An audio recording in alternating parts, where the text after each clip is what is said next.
This is the Hidden Killers podcast with Tony Brueski, featuring former FBI Special Agent and Chief of the Counterintelligence Behavioral Analysis Program, Dreeke.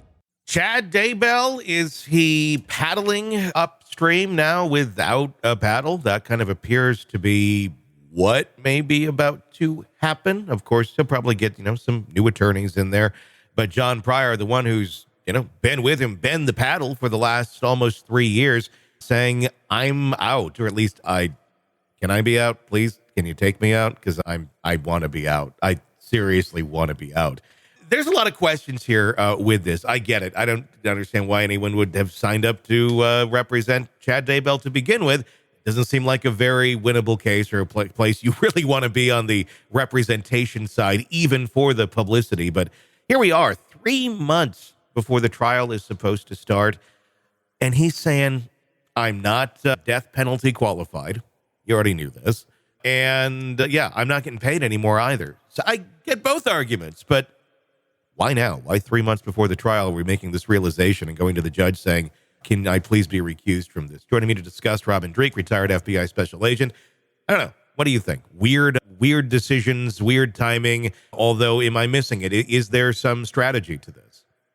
I don't think there's a strategy. Again, I love giving you my first impressions. Chad screwed. Yeah. He's just... And on that note, we'll talk about another case next. It's not a laughing matter, but oh my gosh, I remember a couple episodes ago we were talking about, what's up next for after Lori Daybell. What defense will he take? Like blame her. Yeah. I was duped by her. She's the charismatic one. And I really thought he might have a shot at avoiding death, or who knows how it'll go. But, he's got some leverage if he throws the crazy woman under the bus, right? Yeah. But when your attorney that's been with you for 3 years says, nope, I'm done, where do you go? And not just that, but he was trying to get someone to join his team and couldn't. Mm-hmm. So it begs the question, why? There's a lot of defense attorneys out there that could really cut their chops on this one, make a name for themselves. It's a high profile case, even in sort of it's a lot of work. So you can imagine people don't want to do pro bono, but I'm just shocked. It's just a little shocking. Is it winnable though? That's the thing. If you're going to do this thing pro bono, you're going to go in there, you're going to fight this. Yeah, you'll get some national attention. Your name will be in lights for a couple of weeks. But at the end of the day, is that the marquee you want your name on? I wouldn't. It'd be like, if you succeed and you get him off, you hit the jackpot. You did an amazing job as a defense attorney.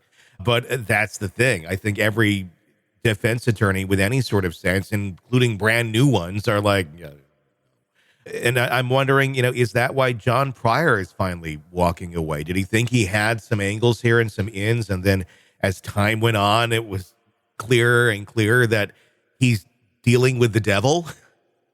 Yeah, I most likely not the thought of dealing with the devil. I think defense attorneys have to remain very pragmatic. Again, I'm not one. We just look at them all the time on the show. But they have to remain pragmatic in order to do their job because they defend some pretty important people. But I think potentially in this case, again, my conjecture hat is on, if you're dealing with Chad Daybell, we were hypothesizing a strategy was throw the crazy woman under the bus as a great defense. Who wouldn't want to do that? Yeah. And for him to walk out at this point, maybe all of a sudden Chad decided, I'm not going to throw the crazy woman under the bus. And he's like, well, I got nothing. I'm wondering if it's something along those lines. Yeah. Because at the end of the day, the whole, when we saw Lori's trial, the defense didn't raise much of any argument because they weren't allowed to. Because at the end of the day, they have to do what their client wants. They should have been the first to throw Chad under the bus. That should have been the strategy. Lori didn't want to do that, so they couldn't do that. So you do have to wonder if at the end of the day here, maybe that's happening again, of Chad is saying, no, we're not going to take that strategy. But, there has been statements made already. He did already at one point make the statement that, no, Lori is the one who influenced us, and the word brainwashed wasn't used, but something of that nature was. And so the statement's been made. I'm just wondering, okay, since that's happened, we haven't seen more of those statements being made. that kind of came to a full stop. Yeah. Did John and Elena rekindle their love from John and Elena being the letter people, their fake characters in their love texts? I don't know.